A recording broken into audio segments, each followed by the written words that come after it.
So what I'd like to do is take the golden paddle and use it as the golden buzzer and move AI into the final four, if Yeah. you'd let me. But Very since you- Simon Cowell of you. yeah, very Simon Cowell.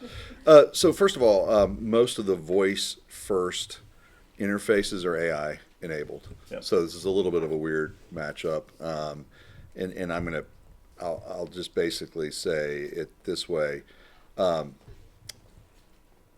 the ambient listening solutions were the first solutions that met the need almost ubiquitously of providers to get them out of the computer keyboard and eyes up to their patients and get back to patient care. And so the adoption curve for that technology was rapid and probably took place last year, and we didn't even know that team was playing, and the game's over. In many cases, most provider organizations have selected or implemented or a partner in the ambient listening space.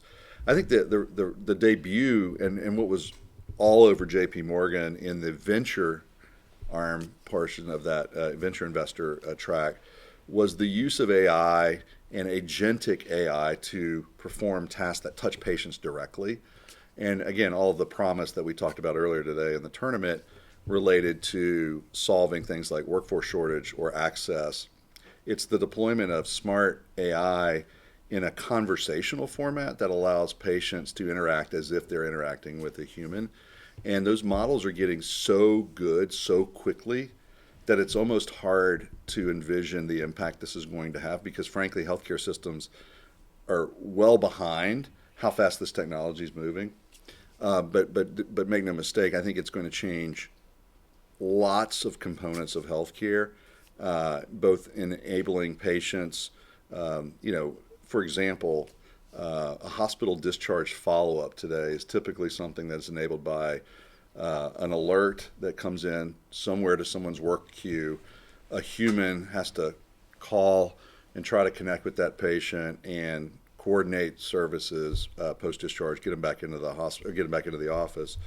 And we have models today that actually just do that fully automated with AI, with conversational AI, where the patient can be engaged, the patient can ask questions, the AI agent actually responds incredibly well. You can set guardrails so that the AI doesn't cross into a boundary that you don't want. For example, if you don't want the AI to discern which medication a patient should take coming out of the hospital, you can train the AI to not answer that question. And so it's fascinating. And when you think about it, and when we've tested it, you'll have patients who will have a 30-minute conversation with the AI agent. Well, when you think about that being deployed at scale, that you can scale that.